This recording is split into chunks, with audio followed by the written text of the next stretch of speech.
எல்லோருக்கும் வணக்கம். சர்க்கரை வியாதியிலிருந்து முழுமையாக விடுதலை பெறுவது எப்படி? சர்க்கரை வியாதியை நமக்கு நாமே குணப்படுத்திக்கிறது எப்படி?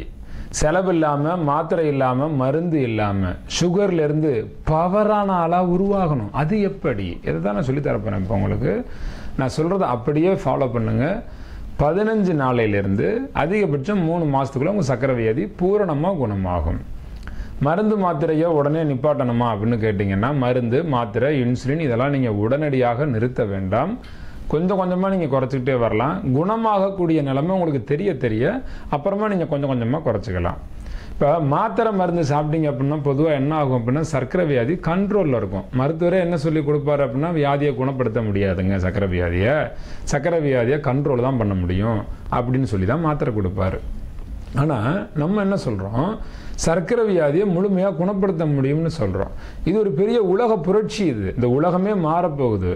இன்னும் குறைஞ்சது சில ஆண்டுகளில், 5 ஆண்டுகளில் உலகத்தில் யாருக்குமே சர்க்கரை வியாதியே இல்லைங்கிற நிலைமை இப்போ வரப்போகுது. மக்கள் கொஞ்சம் கொஞ்சமாக இயற்கைக்கு மாறிக்கிட்டு இருக்கிறாங்க. நீங்களும் இயற்கைக்கு மாறுங்க. எதுக்காக சர்க்கரை வியாதி வருது நல்லா புரிஞ்சுக்கோங்க. தேவையில்லாத உணவை சாப்பிட்றோம், சர்க்கரை வியாதி வருது. சாப்பிட்ற சாப்பாடு செரிக்கலை, சர்க்கரை வியாதி வந்துடுது.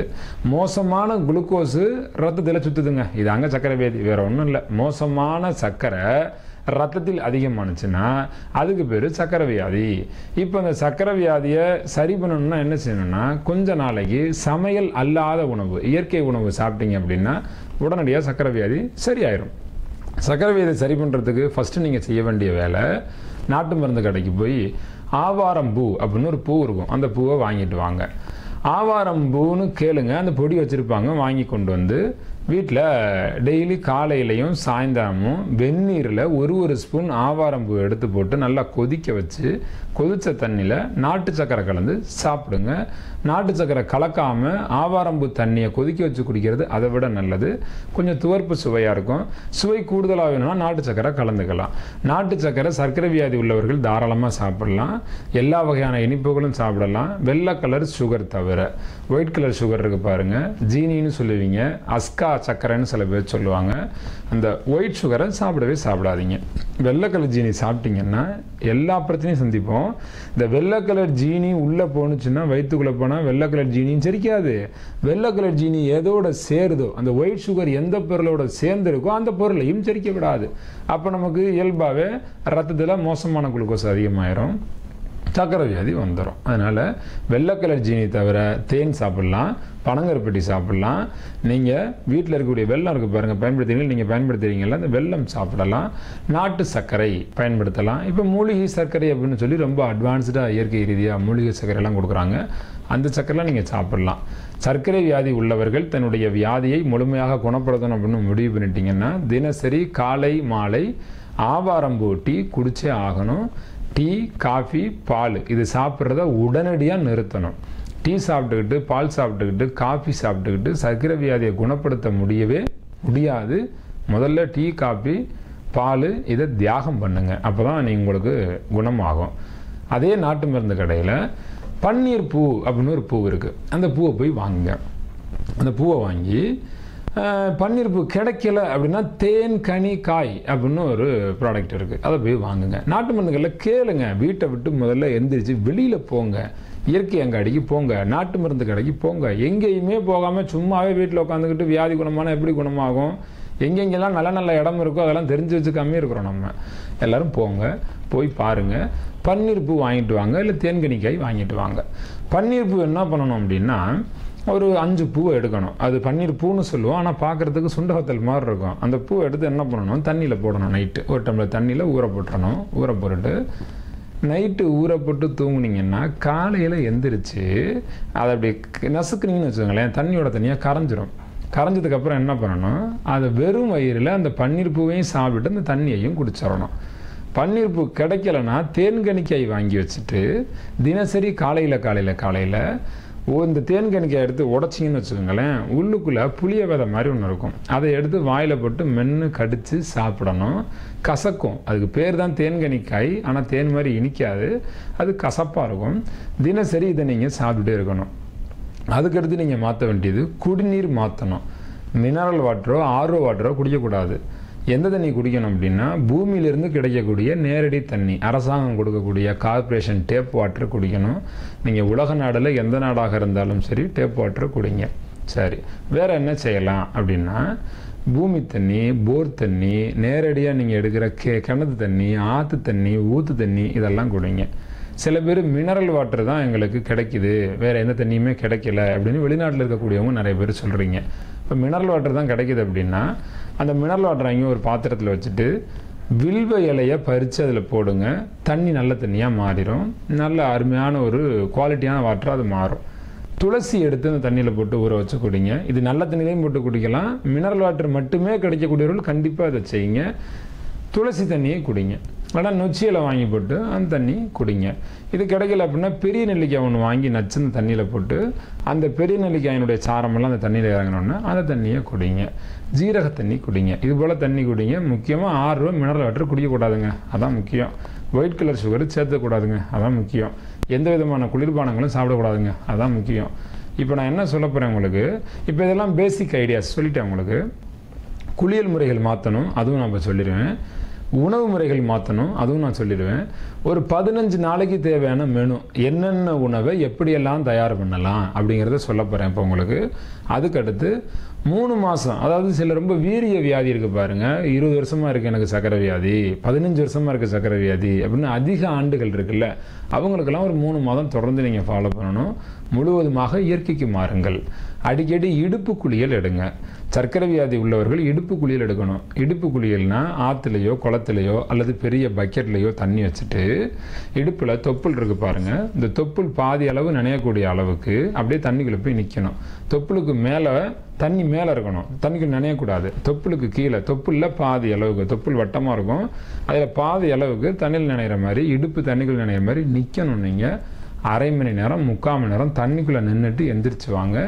இதுக்கு பேர் இடுப்பு குளியல். கணையத்தினுடைய வளர்ச்சித்தன்மை, கணையத்தினுடைய சுழற்சித்தன்மை, கணையத்தினுடைய இயக்கத்தன்மை, கணையத்தில் இன்சுலின் சுரக்கக்கூடிய சுரப்புத்தன்மையை தூண்டிவிடக்கூடிய அற்புத பயிற்சி. இது ஒரு அற்புதமான நீர் சிகிச்சை. இதுக்கு பேர் இடுப்பு குளியல். இது தினசரி நீங்கள் செய்ய வேண்டிய அவசியம் கிடையாது. 3 நாளைக்கு ஒரு தடவை, வாரத்துக்கு ஒரு தடவை, அது மாதிரி செஞ்சால் போதும். இடுப்பு குளியல் செய்யுங்க. அற்புத நீர் சிகிச்சை சர்க்கரை வியாதிக்காரர்கள் ஃபாலோ பண்ண வேண்டிய அற்புதமான ஒரு சிகிச்சை இது. அதுக்கடுத்து தினசரி காலை குளியல் முறை, காலில் குளிக்கிறீங்கல்ல அந்த குளியல் முறையெல்லாம் மாற்றணும். அதை எப்படி மாற்றிக்கணும் அப்படின்னா, நீங்கள் இந்த சோப்பு சாம்பு போட்டு குளிக்கிறீங்கல்ல அதெல்லாம் மாற்றிட்டு கொஞ்சம் வெங்காயத்தை அரைச்சி தலைக்கு பூசி குளிங்க. கொஞ்சம் உருளைக்கிழங்கை எடுத்து நல்லா பச்சையாக உருளைக்கிழங்கை எடுத்து மிக்சியில் போட்டு அரைச்சிட்டு உடம்பு முழுக்க பூசி குளிங்க. இல்லைன்னா இயற்கை குளியல் பொடிகள் இருக்குது, வெந்தய பொடி இருக்குது, அதுக்கப்புறம் நல்ல இந்த மூலிகையிலேயே தயார் பண்ண நிறைய நாட்டு மருந்து கடைகளில் கிடைக்கக்கூடிய நலங்கு மாவுன்னு சொல்லுவாங்க, அந்த மாவு பொடிகள் இருக்குது. அதெல்லாம் வாங்கி போட்டு தண்ணியெல்லாம் உடம்புல ஊற்றிட்டு அதுக்கப்புறம் அந்த பொடியை எடுத்து உடம்புல தேய்ச்சி நீங்கள் குளிக்கலாம். குளிச்சிங்கன்னா ரொம்ப நல்லது. சோப்பு ஷாம்பெல்லாம் பயன்படுத்தாதீங்க. இந்த மூலிகை ஷாம்புனே நாட்டு மருந்து கடையில் கிடைக்கும், அதெல்லாம் வாங்கி பயன்படுத்துங்க. சரி, இப்போ என்னென்ன உணவுகள் நீங்கள் சாப்பிடலாம் அப்படிங்கிறத நான் உங்களுக்கு சொல்கிறேன். எல்லா உணவுகளையும் குறிப்பெடுத்து வச்சுக்கோங்க.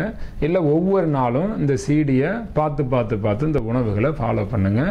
இந்த சீடியை முழுவதும் பார்த்துட்டிங்கன்னா போதும், உங்களுக்கு எல்லா புரிதலும் வந்துடும். இந்த சீடியை முழுசாக பார்த்து முடிச்சதுக்கப்புறம் சர்க்கரை வியாதியிலேருந்து குணமாகலாங்கிற நம்பிக்கை முதல்ல உங்களுக்கு வரும். அதன் பிறகு இந்த உணவுகளை ஃபாலோ பண்ணுங்கள். முதல் நாள், 2ஆம் நாள், 3ஆம் நாள் இப்படின்னு நிறைய உணவுகள் நான் இப்போ உங்களுக்கு சொல்ல போகிறேன். எல்லாமே உங்களுக்காக எழுதி தயாராக வச்சுருக்கேன். எல்லாமே உங்களுக்கு நான் சொல்ல போகிறேன். இப்போ வாட்ஸ்அப் குரூப்பில், ஃபேஸ்புக் குரூப்பில், அதே நேரம் நேரடி நிகழ்ச்சிகள் மூலமாக, நேரடி கேம்ப் மூலமாக நாங்கள் நிறைய நிகழ்ச்சிகள் நடத்தி மக்களுக்கு சர்க்கரை வியாதியிலேருந்து குணப்படுத்திக்கிட்டு இருக்கிறோம். அதில் ஒரு முயற்சியாக தான் இப்போ இந்த சிடி கொடுக்குறோம் உங்களுக்கு. இந்த சிடியை பாருங்கள், பார்த்தீங்க அப்படின்னா உங்களுக்கு உடனடியாக குணமாகும். சரி, இப்போ முதல் நாள் என்ன சாப்பிட்லாம், என்னவெல்லாம் சாப்பிட்டா நமக்கு வியாதி குணமாகும் அப்படிங்கிறத உங்களுக்கு நான் சொல்கிறேன். ஒன்று ஒன்றா சொல்ல நீங்கள் குறிப்பு எடுத்து வச்சுக்கோங்க. முதல் நாள் அப்படிங்கிறத மட்டும் இப்போ குறிப்பு எடுத்துக்கோங்க. அப்புறம் 2ஆவது நாளுக்கு அப்புறம் கொஞ்சம் நேரம் கழிச்சு நீங்கள் அதுக்கப்புறம் வீடியோவை ப்ளே பண்ணி 2ஆவது நாள் மீண்டும் இந்த வீடியோவை போட்டு பார்த்து எழுதிக்கோங்க. ஏன்னா எல்லா நாள் உணவையும் நீங்கள் பார்த்துட்டீங்க அப்படின்னா அதுலேயும் ஒரு சிக்கல் இருக்குது. எதை எப்போ சாப்பிட்றதுன்னு நீங்களே கன்ஃபியூஸ் ஆயிடுவீங்க. அப்படிலாம் கன்ஃபியூஸ் ஆக வேண்டாம். இது முதல் நாள் உணவு, அதை மட்டும் பாருங்கள். அதுக்கப்புறம் வீடியோவை பாஸ் பண்ணிடுங்க, பாஸ் பண்ணிட்டு எடுத்துருங்க. அதுக்கப்புறம் 2வது நாள் திரும்ப போட்டு பாருங்கள். இப்படி போட்டு பார்த்து ஒன்று ஃபாலோ பண்ணுங்கள். இல்லைன்னா இன்னொன்று செய்யுங்க, 2 நாளைக்கு தேவையானதை எழுதி வச்சுக்கோங்க. ஏன்னா மறுநாள் உணவை முதல் நாளே தெரிஞ்சுக்கிறது நல்லது. என்னென்ன காய்கறிகள் வாங்கணும் அப்படிங்கிறத தெரிஞ்சுக்கலாம். இயற்கை உணவுகள் சாப்பிட்டீங்கன்னா பூரண நலம் பெறலாம். சர்க்கரை வியாதி வர்றதுக்கான காரணம் உணவு முறை மாறியது தான். கெமிக்கலான உணவுக்கு மாறிட்டோம், தப்பான உணவுக்கு மாறிட்டோம். இப்போ சரியான உணவு நான் உங்களுக்கு சொல்லி தரப்போகிறேன். இதை ஃபாலோ பண்ணுங்கள். சர்க்கரைக்கு சமாதி, சுகர் டு பவர். சர்க்கரை வியாதி வந்தால் செத்து போயிடும்னு சொல்லி பயமுறுத்தியிருக்கிறாங்க. சர்க்கரை வியாதி வந்தால் பிபி வரும், சர்க்கரை வியாதி வந்தால் கிட்னி ஃபெயிலியர் ஆகும், இதயத்தில் வால்வு அடப்பு வரும், காய்கால் குடைச்சல், குத்தல் குடைச்சல் வரும், கட்டை விரலை வெட்டணும், காலை வெட்டணும், கடைசியாக மரணம் அப்படிங்கிற அளவுக்கு தான் இன்றைக்கி சொல்லியிருக்கிறாங்க. இது வரைக்கும் என்ன சொல்லியிருக்கிறாங்கன்னா, நமக்கு சர்க்கரை வியாதி வந்தவங்க சீக்கிரமாக செத்து போயிடுவாங்க, சர்க்கரை வியாதி வந்தால் அவங்களுக்கு சமாதி கட்டணும் அப்படின்னு சொல்லியிருக்கிறாங்க. இந்த உலகத்திலேயே முதல் முறையாக சர்க்கரைக்கே சமாதி கட்ட போறீங்க. சர்க்கரைங்கிற வியாதிக்கே நீங்க சமாதி கட்ட போறீங்க. அவ்வளவு பெரிய ஆற்றல் வாய்ந்த மனிதராக மாற போறீங்க. இப்போ நான் உணவு பட்டியல் உங்களுக்கு சொல்றேன். இந்த உணவுகளை பாருங்க. அற்புதமான இயற்கை உணவுகளை தயார் செய்து உங்கள் வியாதியை நீங்களே குணப்படுத்துவது எப்படி, இதை உங்களுக்கு சொல்லி கொடுத்துட்டு இருக்கிறது தென்றல். முதல் நாள் நீங்க சாப்பிட வேண்டியது கோதுமை பால். கோதுமை பால்னா 2 பிடி கைப்பிடி. இப்போ நான் சொல்கிறது ஒரு ஆளுக்கான உணவு தான் நான் இப்போ பட்டியலை உங்களுக்கு சொல்லி தரப்போகிறேன்.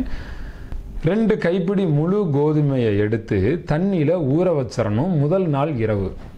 மறுநாள் காலையில் எந்திரிச்சு இந்த 2 கைப்பிடி கோதுமை ஊற வச்சிங்கல்ல, முழு கோதுமை, அந்த கோதுமை என்ன செய்யணும் அப்படின்னா மிக்சியில் எடுத்து போட்டுடணும். தண்ணியை வடிகட்டிட்டு மிக்சியில் எடுத்து போட்டு கொஞ்சம் கூடுதலாக ஒரு 1/2 கிளாஸ் தண்ணி ஊற்றி மிக்சியை சுற்ற விட்டிங்கன்னா கொலன்னு பேஸ்ட் மாதிரி மாறிடும்.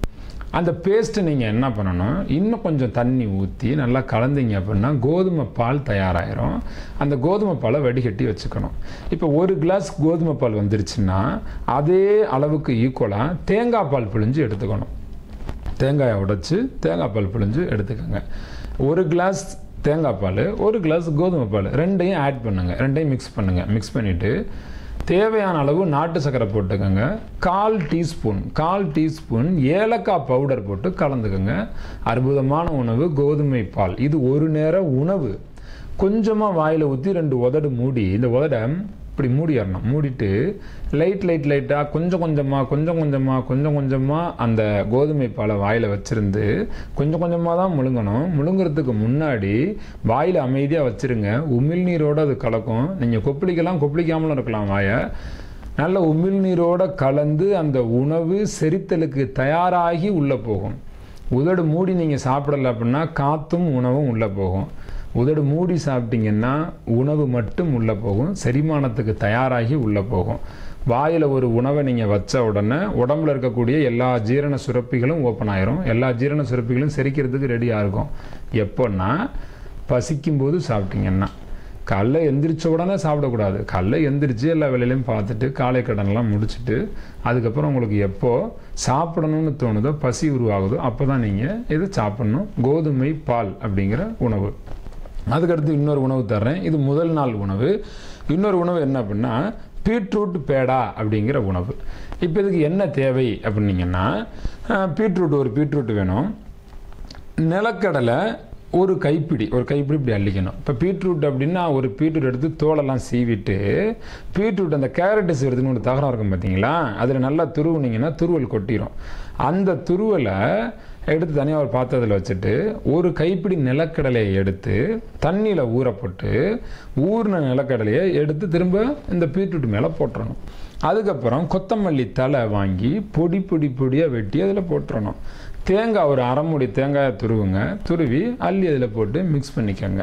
அதுக்கப்புறம் நாட்டு சர்க்கரை கொஞ்சம் எடுத்து தேவையான அளவுக்கு போட்டுக்கோங்க. மிளகுத்தூள் என்ன பண்ணணும், ஒரு 5-6 மிளகு எடுத்து நல்லா நச்சுட்டு நல்லா பொடியாயிரும். மிளகுத்தூள் அதில் கொஞ்சம் தூவிக்கோங்க. ஒரு 10 சொட்டு லெமன் விடுங்க. 10 சொட்டு லெமன் விட்டுட்டு ஒரு ஸ்பூனை போட்டு நல்லா கலக்குங்க. கலக்கிட்டு இப்போ எடுத்து சாப்பிடுங்க. ரொம்ப அற்புதமான உணவு பீட்ரூட் பேடா. இந்த உணவு உதடு மூடி தான் சாப்பிடணும். நல்லா மென்று அரைச்சி சாப்பிடுங்க. ரொம்ப ஆனந்தமாக பேரின்ப வாழ்வு உங்களுக்கு கிடைக்கும். இப்போ அதுக்கடுத்து இன்னொரு உணவு தர்றேன். அது என்ன அப்படின்னா மிளகு தண்ணீர் சூப் அப்படின்னு ஒரு உணவு. ரொம்ப அற்புதமாக இருக்கும். இந்த சூப்பு சாப்பிட்டு பாருங்கள். ரொம்ப ஆரோக்கியமான உணவு இந்த உணவு, மிளகு தண்ணீர் சூப்பு. இது வந்து சமைச்சு தான் சாப்பிடணும் இந்த உணவு. இது என்ன அப்படின்னா அந்த வெந்நீரில் நம்ம நிறைய மசாலா கொடுக்கும்போது அந்த மசாலாவில் இருக்கக்கூடிய சத்து எல்லாமே இந்த தண்ணியில் இறங்கிடும். அந்த தண்ணியை நம்ம குடிக்கிறது, அதான் மிளகு தண்ணீர் சூப்பு. ரொம்ப அருமையாக இருக்கும். என்னென்ன தேவை அப்படின்னு நான் இப்போ சொல்கிறேன். அமைதியாக எல்லாத்தையும் நோட் பண்ணி எழுதி வச்சுக்கோங்க. துவரம்பருப்பு ஒரு 4 டீஸ்பூன் வேணும். அதுக்கப்புறம் தனியா, கொத்தமல்லி இருக்குது பாருங்கள், மல்லி, முழு மல்லி இருக்குது பாருங்கள், அது ஒரு 2 ஸ்பூனு. ஜீரகம் அதில் ஒரு ஸ்பூனு.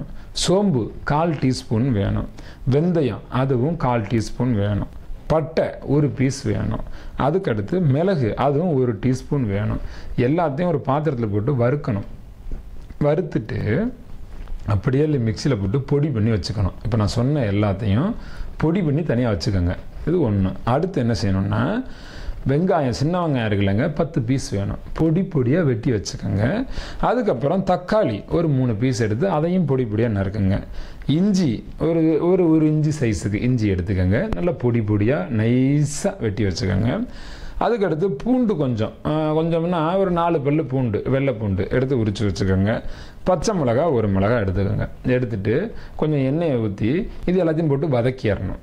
தனியாக பொடி பண்ணி வச்சுக்கிறதுக்கு ஒன்று சொல்லிட்டோம். இதெல்லாம் எண்ணெய் ஊற்றி கொஞ்சம் நல்லெண்ணெய் ஊற்றி என்ன பண்ணுங்க, நல்லா வதக்குங்க. மரச்சக்கு எண்ணெய் பயன்படுத்துங்க. கடையில் போய் வாங்கிட்டு வாங்க, மரச்சக்கு எண்ணெய் பயன்படுத்துங்க. நல்லா ஃப்ரை பண்ணிடுங்க. அதெல்லாம் ஃப்ரை பண்ணிட்டு அதில் கடைசியாக நீங்கள் என்ன பண்ணணும், கொஞ்சம் மஞ்சத்தூள் ஆட் பண்ணிக்கணும். நல்லா வதக்கிடுங்க. வதக்கிட்டு கடைசியாக கொஞ்சம் மஞ்சத்தூள் ஆட் பண்ணிக்கோங்க. மஞ்சத்தூள் சேர்த்துட்டு இப்போ நீங்கள் வறுத்து அரைச்சி வச்சிருக்கீங்களா மசாலா, இந்த மசாலாவே அதில் சேர்த்துடணும். மசாலாவும் சேர்த்துட்டு லைட்டாக ஃப்ரை பண்ணுங்கள். ஃப்ரை பண்ணும்போது ட்ரை ஆகும். ட்ரை ஆகிற நேரம் என்ன செய்யணும் அப்படின்னா தேங்காய் பால் கரைச்சி வச்சுருக்கணும். தேங்காய் பால் வந்து ஒரு 2 கப்பு கரைச்சி வச்சுக்கோங்க. தேங்காய் பால் கரைச்சி வச்சு தேங்காய் பால் எடுத்து அதில் ஊற்றுங்க. தண்ணி தேவை அப்படின்னா தண்ணி கொஞ்சம் கூடுதலாக ஆட் பண்ணுறோன்னா கூடுதலாக ஆட் பண்ணிக்கோங்க. தேங்காய் பால் கரைச்சி ஊற்றிடுங்க. தேங்காய் பால் ஊற்றிட்டு தேவையான அளவுக்கு உப்பு போட்டு எலுமிச்சை சாறு ஒரு 5-6 சொட்டு எலுமிச்சை சாறு புழிஞ்சு விடுங்க. ரொம்ப சுவை கூடுதலாக இருக்கும். இப்போ இதுக்கப்புறம் வேகக்கூடாது, கொதிக்கக்கூடாது. எப்போ தேங்காய் பால் ஊற்றிட்டீங்களோ அதுக்கப்புறம் அடுப்பை சிம்மில் வச்சிடணும். கொதிக்க விடக்கூடாது, லைட் ஹீட்டில் இருக்கணும். எலுமிச்சை சாறு ஒரு 10 சொட்டு விடுங்க. 10 சொட்டை விட்டுட்டு அடுத்து கொத்தமல்லி தலை, இளந்தளிர் தலையை நறுக்கி அது மேலே அழகாக தூவி அப்படியே இறக்கி வச்சுருங்க. இறக்கி வச்சுட்டு சாப்பிடுங்க. ரொம்ப அற்புதமாக இருக்கும். அற்புதமான உணவு இந்த உணவு. சர்க்கரை வியாதி உள்ளவர்கள் மாலை நேரத்தில் சூரியன் மறைவுக்கு பிறகு கண்டிப்பாக பழ உணவு தான் சாப்பிடணும். எந்த பழங்கள் வேணாலும் சாப்பிட்டுக்கலாம். பழ உணவு தான் நீங்கள் சாப்பிடணும். நல்லா சாப்பிடுங்க. எவ்வளவு உங்களுக்கு தோணுதோ அவ்வளவு சாப்பிடுங்க. வாங்கி வச்சாச்சுங்கிறதுக்காக நிறைய சாப்பிடக்கூடாது. அதில் ரொம்ப முக்கியமான பழம் என்ன அப்படின்னா கொய்யாக்காய் சாப்பிட்டீங்கன்னா ரொம்ப நல்லது. சர்க்கரை வியாதிக்காரர்களுக்கு ரொம்ப நல்லது. என்ன அப்படின்னா சர்க்கரை வியாதிக்காரர்களுக்குன்னே ஸ்பெஷலாக இறைவன் தந்த அற்புதமான கொடை கொய்யாக்காய். இதை நீங்கள் சேர்த்துக்கலாம். பசிச்சா மட்டும் சாப்பிடுங்க, இல்லாட்டி சாப்பிடாதீங்க. சூரியன் மறைவுக்கு பிறகு கட்டாயமாக சர்க்கரை வியாதி உள்ளவர்கள் சாப்பிட வேண்டிய உணவு என்ன அப்படின்னா பழங்கள் தான். எந்த பழங்கள் வேணாலும் சாப்பிடலாம். இப்போ 2வது நாள் என்ன செய்யணும் அதையும் நான் இப்போ உங்களுக்கு சொல்லி கொடுத்துட்றேன். 2வது நாள் செய்ய வேண்டியது முதல் உணவு என்ன அப்படின்னா அவல் டிஃபன். அவல் டிஃபனுக்கு என்ன தேவை, அவல் 1 கப்பு வேணும். தேங்காய் பால் 1 கப்பு வேணும்.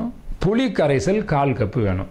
இப்போ புளி கரைசல், தேங்காய் பால் இதை ஒன்றா மிக்ஸ் பண்ணிவிட்டு இதில் என்ன பண்ணணும், அவல் ஊற போடணும். அவல் ஊற போட்டு தனியாக ஒரு பாத்திரத்தில் வைங்க.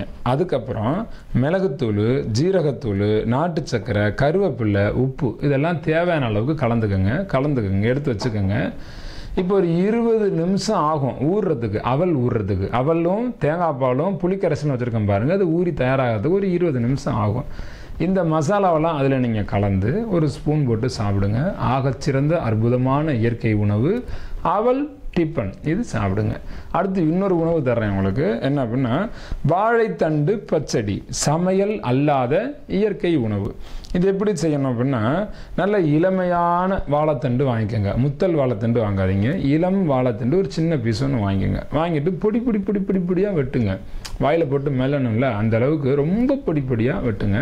வெட்டிட்டு எலுமிச்சை சாறு அந்த எல்லா வாழைத்தண்டும் நீங்கள் துரி வச்சுங்களா வாழைத்தண்டு, அந்த வாழைத்தண்டு கிளறணும். கிளற அளவுக்கு அது எல்லா அந்த வாழைத்தண்டு மேலே படுற அளவுக்கு நீங்கள் என்ன பண்ணணும், லெமன் புளிஞ்சு ஊற்றி அதை பிரட்டி வச்சுருங்க. அதுக்கடுத்து என்ன செய்யணும் அப்படின்னா, இஞ்சி, கருவேப்பிலை, கொத்தமல்லி தழை, சின்ன வெங்காயம் இதெல்லாம் வாங்கி நல்லா பொடி பொடியாக வெட்டி வச்சுக்கணும். அதுக்கடுத்து மிளகுத்தூள், ஜீரகத்தூள் கொஞ்சம் கொஞ்சம் ஒரு 1/4 ஸ்பூன், ரொம்ப அதிகமெல்லாம் போடாதீங்க. மிளகு ஜீரகத்தூள் காரம் அதிகமாக இருக்கும். 1/4 ஸ்பூன் போடுங்க, கொஞ்சம் கம்மியாக போடுங்க. போட்டு கிளறி சாப்பிட்டு பாருங்கள். அது இன்னும் கொஞ்சம் காரம் தேவைன்னா அப்புறம் நீங்கள் போட்டுக்கலாம். ரொம்ப அதிகமாக போட்டுற வேண்டாம், கொஞ்சமாக போட்டுக்கோங்க. அதுக்கடுத்து நல்ல தயிர், புளிக்காத தயிர் எடுத்துக்கோங்க. இப்போ புளிக்காத தயிர் எடுத்து நல்லா கலந்துட்டு அதை என்ன பண்ணணும், ஏற்கனவே ஊற வச்சுருக்கோம் பாருங்கள், வாழைத்தண்டும் அதோட சேர்த்து எலுமிச்சம்பழத்தில் ஊற வச்சுருக்கோம்ல அதோட ஆட் பண்ணிடுங்க.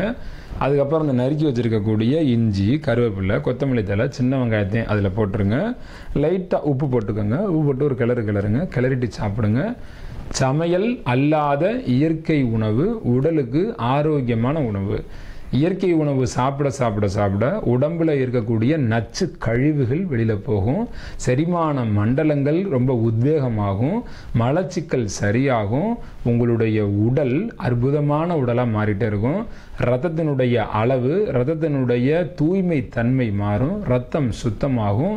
உடலில் இருக்கக்கூடிய ஒட்டுமொத்த சக்தியும் விருத்தியாகும். இயற்கை உணவு, சமையல் அல்லாத உணவு சாப்பிடுங்க.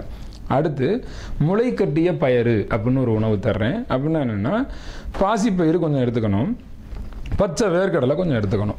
பாசிப்பயிறு வந்து ஒரு 100 கிராம் எடுத்துக்கோங்க. அதை என்ன பண்ணணும், ஊற வச்சு முளைகட்டணும். அதே மாதிரி வேர்க்கடலையும் ஊற வச்சு முளைகட்டணும். முளைகட்டி வச்சுக்கணும். முளைகட்டுறது எப்படி முளைகட்டணும் அப்படின்னா, ஒரு 12 மணி நேரம் அது தண்ணியில் ஊறணும். ஒரு 12 மணி நேரம் வெள்ளை துணியில் கட்டி தொங்க விடணும். அது தானாக முளைச்சிரும்.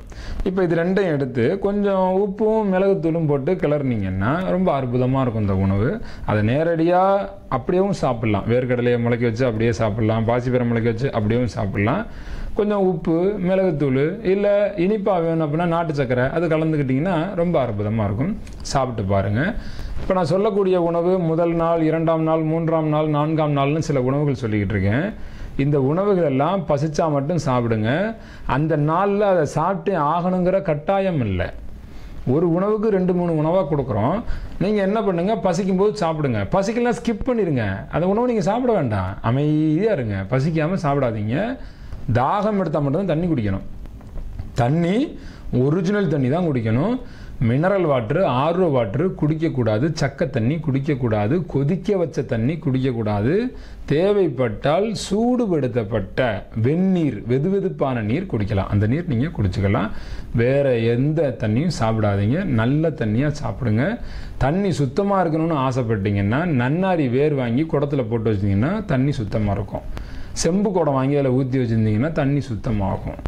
நல்ல மண்பானை வாங்கி அதை தண்ணி ஊற்றி வச்சுருந்தீங்கன்னா 24 மணி நேரத்தில் செம்புலையும் மண்பாத்திரத்துலையும் தண்ணி ஊற்றி வச்சிங்கன்னா தண்ணி சுத்தமாகும். இருக்கக்கூடிய சின்ன சின்ன கிருமிகளும் அழிஞ்சிடும். ரொம்ப அற்புதமாக இருக்கும். வீட்டில் உள்ள தண்ணி உப்பு தண்ணியாக இருந்துச்சுன்னா அந்த தண்ணியை ஊற்றி ஒரு பாத்திரத்தில் வைங்க. 2 நாள் போனதுக்கப்புறம் நல்லா அடியில் படிஞ்சிடும் உப்பெல்லாம். அந்த தண்ணியை வேறு பாத்திரத்துக்கு மாற்றி அந்த தண்ணியை குடிங்க. தண்ணி